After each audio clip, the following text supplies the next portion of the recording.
In the endless cold of deep space, far beyond the cluttered satellites and wandering space junk of Earth's orbit, a ship drifted unseen.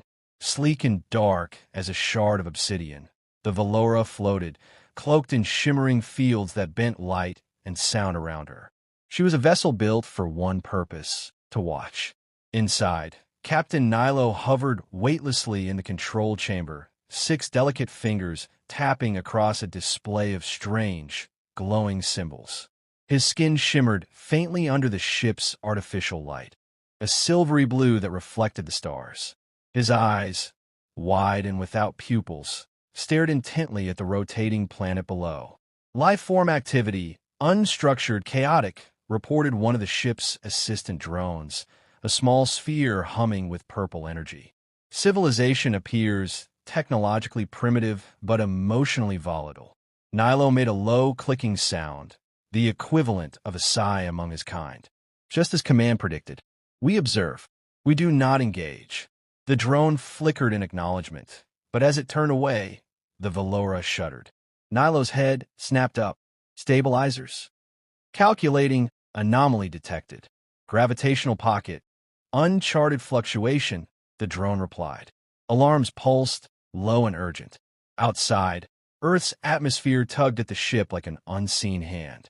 Invisible threads of gravity coiled around the vessel, thickening and pulling harder. A minor miscalculation. A minor miscalculation, Nylo told himself, but fear gnawed at him anyway. The stars tilted wildly. Instruments howled warnings.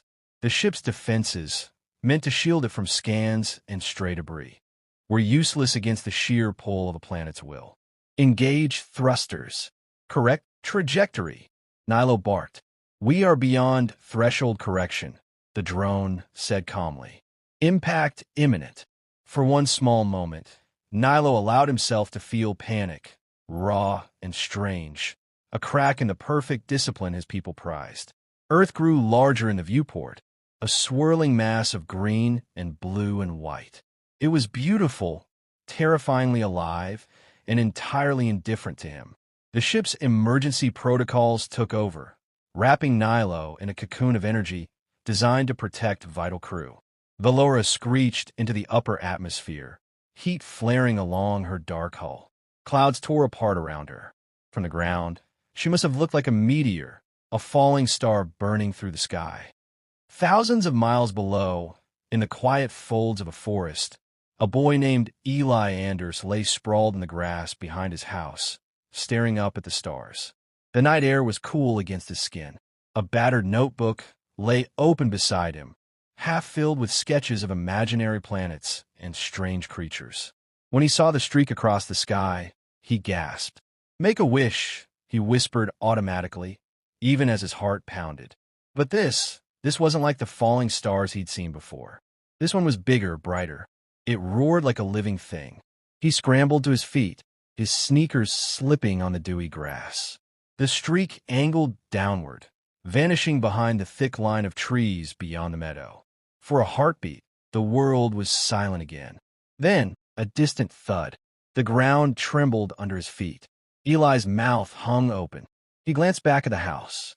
Lights were still off. No one else had seen. No one else knew. Without thinking, he bolted for the trees.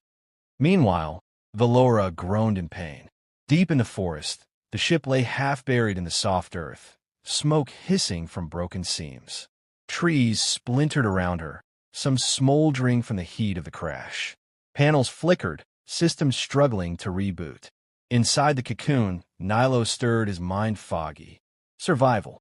That was the first thought that rose to the surface. The second, concealment.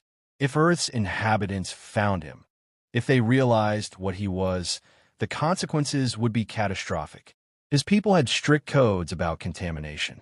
Observers were not meant to touch the worlds they watched, only to record, to report, to remain invisible. Nylo shuddered as he forced himself upright. He couldn't send a signal home. Not yet. His equipment was damaged. He needed time. Time, and a miracle. Through the cracked viewport, he caught movement. A small figure, approaching cautiously, a thin beam of light swaying with each step. Nylo hissed in alarm, shrinking back. His armor flickered, blending him into the shadows of the wreckage. The figure came closer. It was small, not a soldier, not a threat. A child. The boy crept toward the wreckage with wide, shining eyes, his flashlight trembling in his hands. He was talking to himself under his breath, words Nylo's translator struggled to parse. Maybe it's a space rock.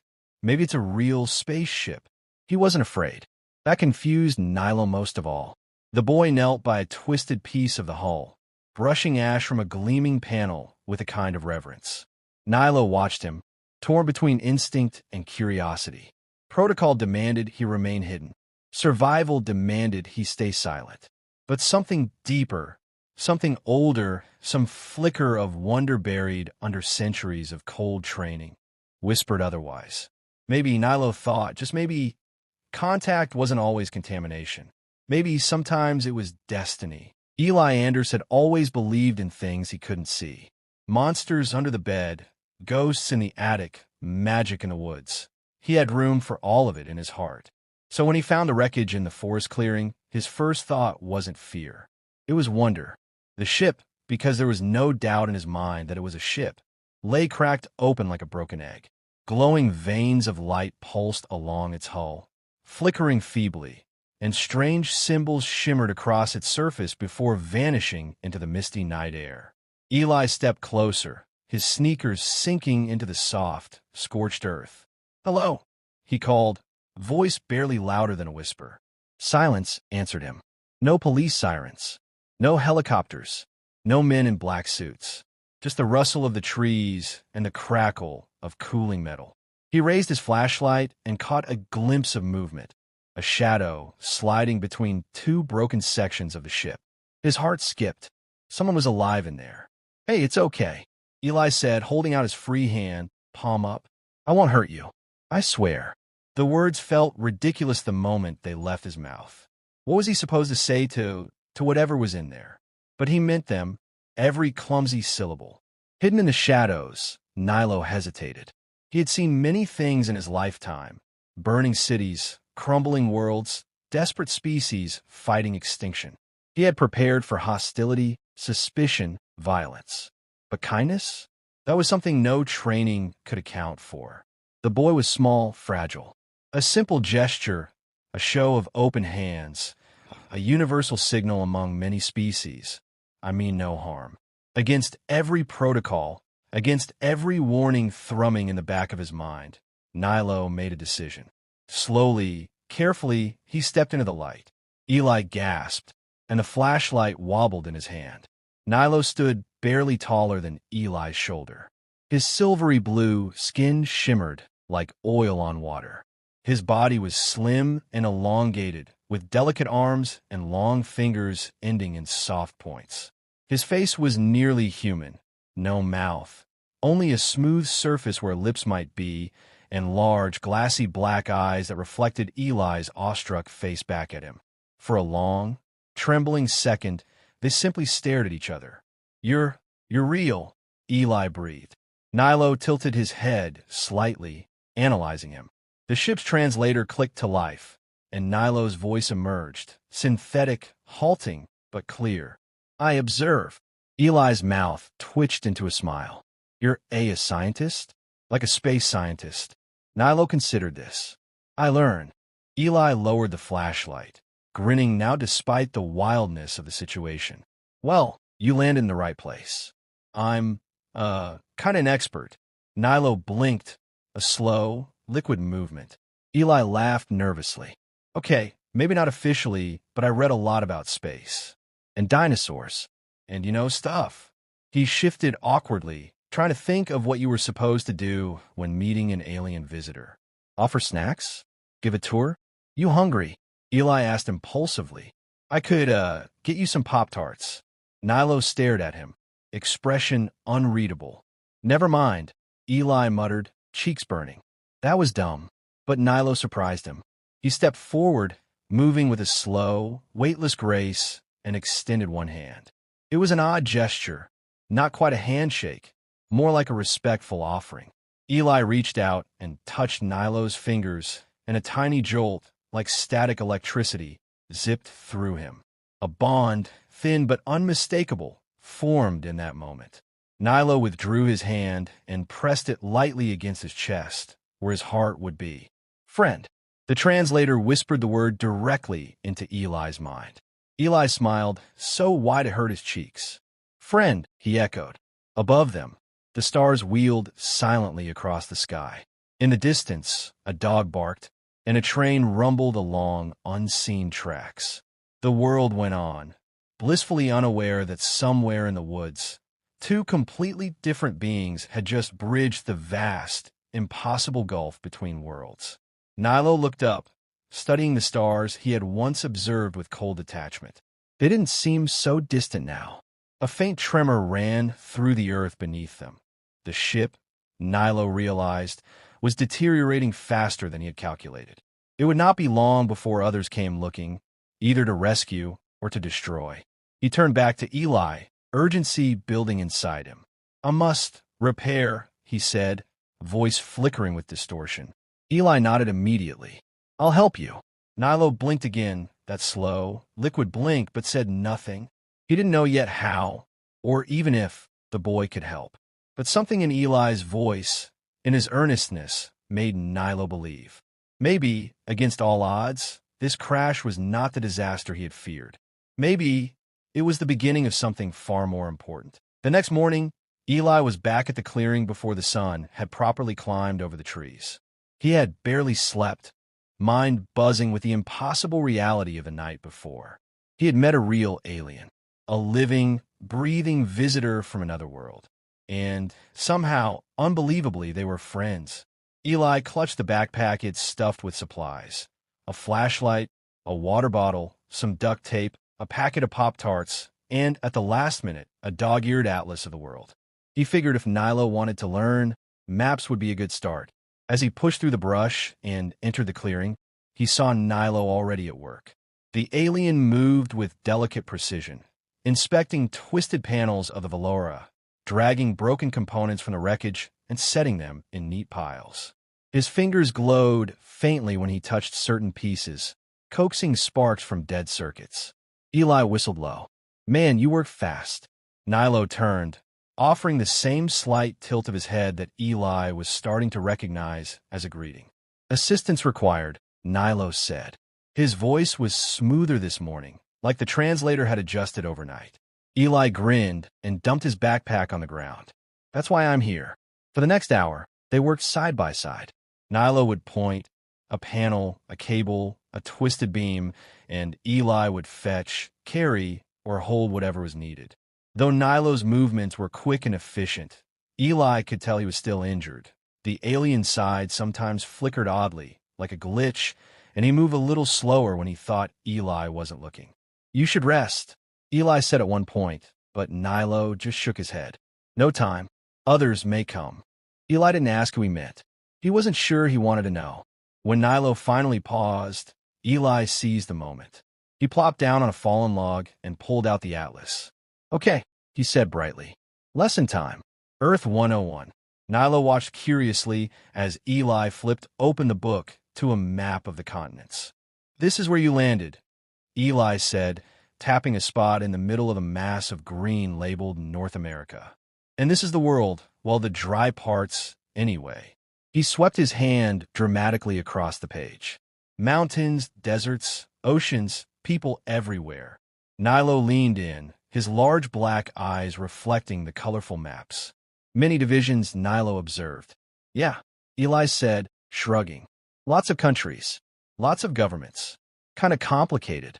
Nylo traced a long finger along the jagged borders on the map. Conflict. Eli hesitated. Sometimes. Not always. Some places get along. Others, not so much. Nylo was silent for a long moment, processing. Why division? He asked softly. Eli had never thought about it like that before. Not really. It was just the way things were. Different flags, different teams, different histories. I guess people have different ideas about how things should be, Eli said slowly. Different ways of living. And sometimes they don't agree. Nylo tilted his head. Difference is natural. Eli laughed a little. Yeah, well, you think that, but people get scared. They think being different means being dangerous. Nylo's eyes darkened slightly, and Eli wondered if he had touched a nerve, if alien worlds struggled with the same things. Changing the subject, Eli flipped to a new page, a photograph of Earth from space. But it's not all bad, he said quickly. Look how pretty we are. That's home. Nylo gazed at the image for a long time. Then, very slowly, he reached out and touched the page. Beautiful, he said. Eli grinned. You're not so bad yourself. For the first time, Nylo made a sound that wasn't a word, a soft hum that Eli realized might be laughter. The moment was broken by the crack of a twig nearby. Both of them froze. Nylo melted back into the shadows, his form rippling and blending into the wreckage. Eli dropped the atlas and stood, heart hammering. In the distance, he could hear voices, distant but getting closer. Search parties, Eli whispered. They must have seen the crash. Nylo's whisper slithered into his ear through the translator. Hide me. Without thinking, Eli nodded. He grabbed a loose tarp from the wreckage and threw it over Nylo's shimmering form, scattering broken branches across the top. Then he sprinted to the edge of the clearing and dropped to his knees, pretending to examine a scorch mark on the ground. Moments later, a group of local volunteers in bright orange vests burst through the trees. One of them, Mr. Harlan from the hardware store, spotted him immediately. Eli, what are you doing out here, kid? Just, Eli scrambled for words. Looking for meteor pieces. Mr. Harlan frowned. It's not safe. Trees are unstable. You should head on home. Eli nodded quickly. Yes, sir. Right away. He slung his backpack over his shoulder, clutching the atlas tightly, and shot one last glance at the wreckage. It looked like nothing more than a pile of burnt metal and shattered wood. As he turned to leave, he caught the faintest flicker of movement under the tarp. A hidden friend, waiting. Eli smiled to himself. Nylo wasn't alone, and neither was he. Eli spent the rest of the day pacing his room, chewing his fingernails to bits. Downstairs, his mom thought he was just stressed about school. She kept shouting up reminders. Homework. Dinner's at 6. Eli barely heard her. All he could think about was Nylo, hidden out there alone. Vulnerable. The search teams had thinned by afternoon, but Eli knew it was only a matter of time before someone more official showed up. Scientists, the government, maybe even the military. They'd find the Valora, and if they found Nylo, Eli didn't want to imagine what might happen. By sunset, he couldn't sit still anymore. He grabbed a hoodie, stuffed some supplies in his backpack, water, granola bars, batteries, and snuck out the back door as quietly as he could. His heart raced the entire way across the fields and into the woods, every snapping twig making him flinch. When he reached the clearing, it was deserted again. No searchers, no flashing lights, just the shattered wreck of the ship, glowing faintly in the deepening twilight. Nylo, he whispered. A shimmer moved near the wreckage.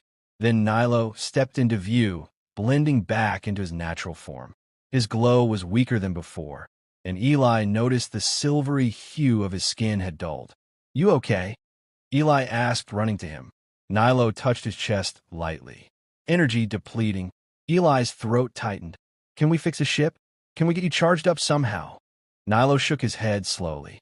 Repairs, insufficient. Power core damaged. Eli sat down hard on a log. His mind raced. What about your people? Can they come get you? For a moment, Nylo didn't answer. His black eyes shifted to the sky, where the first stars were blinking into view. Signal sent, he said. Response uncertain. Delay likely. Eli stared at the ground, his chest hollow. He hated feeling helpless. Then he looked up, fire sparking inside him. You're not going to just sit here and fade out, he said fiercely. Not while I can help. Nylo watched him quietly. Eli pulled out the granola bars from his bag and tossed one toward Nylo. It hit the ground and bounced. Nylo tilted his head at it like a curious bird. Okay, maybe food isn't the solution, Eli muttered. But we'll figure something out. Nylo knelt beside the atlas Eli had brought last night, flipping the pages with delicate care. He stopped at a diagram of Earth's electromagnetic field. A soft hum vibrated from him. Interest, urgency. You need energy, Eli said slowly. Like electricity? Nylo nodded once. Eli thought hard. His house had electricity, sure, but he couldn't exactly haul a spaceship-sized battery out into the woods without raising eyebrows. And Nylo needed something strong, big. Suddenly, an idea flashed through him. The old wind farm, he gasped. A couple miles from here. They shut it down years ago, but I bet some of the generators still work. And turbines make electricity, right? Nylo tapped the diagram again. Affirmative. It was crazy, stupid, probably impossible, but it was also their best shot. We'll need a way to move you, Eli said, thinking out loud. The wreck's too big, but maybe we can build something smaller, like a portable charger? Nylo stared at him, and for the first time, Eli thought he saw genuine hope flicker in those deep, endless eyes. Assist, possible, Nylo said. Eli grinned. Then let's get to work. The next hours blurred into a frantic, exhausting scramble. Nylo showed Eli how to detach a small core module from the wreckage. Something about repurposing internal systems to act like a collector. It was about the size of a backpack, heavy and awkward, but manageable. They rigged a harness from salvaged cables and straps. Nylo moved more carefully now, conserving strength, but Eli saw the tight urgency in every motion. At one point, while tightening a strap around the module, Eli looked up at Nylo and said, "You know, if anyone had told me last week I'd be building alien tech after school, I'd have laughed in their face." Nylo's lips curved upward slightly, a close thing to a smile. When they finally finished, the night was deep and cold. Their breath steamed in the air. The stars spun overhead. Eli helped Nylo sling the module onto his back, securing the makeshift harness. The alien staggered slightly under the weight, but steadied himself quickly. "You sure you can make it?" Eli asked. "Can," Nylo said simply. Eli nodded, determination swelling in his chest. They set off through the woods, stumbling over roots and rocks, heading for the distant outline of the abandoned wind farm. Every step forward felt like a step into a story no one else would ever believe. Eli didn't care. He wasn't about to lose his friend. Not now. Not ever. The wind farm loomed ahead like a field of fallen giants. Broken turbines creaked in the night breeze, their blades half detached or frozen mid-spin. Rusty towers stretched up toward the sky, silhouetted against the stars. Moonlight poured over the hills, cold and silver. Eli and Nylo paused at the edge of the clearing. "This is it," Eli panted, hands on his knees. The hike had been brutal, and the heavy module on Nylo's back had nearly worn them both out. Nylo straightened slowly. His skin glowed, even fainter now, a dim pulse barely visible. He was running out of time. Eli scanned the towers, his eyes catching on one still mostly intact. Its turbine blades, though battered, swayed gently, connected to a bulky generator box at its base. "That one," he said, pointing. "We just need to hook you up somehow." Nylo stumbled forward, following Eli's lead. They reached the base of the tower. The old maintenance hatch hung loosely from one hinge, its interior dark. Eli hesitated, then wedged it open wider. Inside, a tangle of ancient wires and dusty equipment filled the space. He pulled out the flashlight and shined it around, heart pounding. "This has to work," he muttered. Nylo set down the energy module and knelt by the machinery. His hands hovered over the systems, fingers sparking faintly. A moment later, a soft hum filled the air. Some part of the generator flickered back to life, enough for Nylo to link the module to it with thin, flexible tendrils of energy from his fingertips. The connection snapped into place. The module glowed, then shuddered. Eli stumbled back, shielding his eyes as the generator coughed, sparked, and then began a slow, creaking turn. The turbine blades groaned against years of rust and weather, but caught the wind, spinning weakly. Nylo pressed both hands to the module, and his body lit up with a flood of soft, silver-blue light. It was working. Eli hooped and punched the air. "Yes, you're doing it." For the first time, he saw color return to Nylo's skin, the dullness lifting. The alien's form solidified, stronger, more stable. Nylo turned to him, and though he still spoke through the translator, the words were rich with emotion. Gratitude beyond measure. Eli swallowed the lump in his throat. He wanted to say 1,000 things, that Nylo wasn't alone, that they could figure out a way for him to stay, that Earth wasn't so bad once he got used to it. But even as he opened his mouth, Nylo raised his head sharply, as if hearing something far away. The stars overhead seemed to shift. A soft vibration thrummed through the ground, and in the distance a new light flickered. Not from the turbines, not from anything human. It was a soft, pulsing beacon in the sky, growing brighter. Eli's breath caught. "Your people," he whispered. Nylo nodded slowly. "Rescue vessel." Eli's heart twisted. He should have been happy. He was happy. Nylo would survive, would go home. But part of him hated the thought of saying goodbye. "Well, not forget," Nylo said, as if reading his thoughts. Eli blinked hard, feeling tears prick his eyes. He laughed shakily. "Yeah, well, you better not. You owe me like 1,000,000 Pop-Tarts." Nylo made that soft hum again, his version of a laugh. The light above them grew sharper, closer. A smooth, silent craft, shaped like a drop of water, descended toward the field. It hovered effortlessly above the turbines, the grass flattening in wide circles under its gravity. A section of the ship opened, revealing a warm, inviting glow inside. Nylo turned to Eli one last time. Slowly, deliberately, he reached into a small pouch at his waist and pulled out a tiny object. A crystal about the size of a marble, shimmering with shifting colors. He pressed it into Eli's hand. "Memory stone," Nylo said. "Connection. Always." Eli curled his fingers tightly around it, feeling it pulse faintly with life.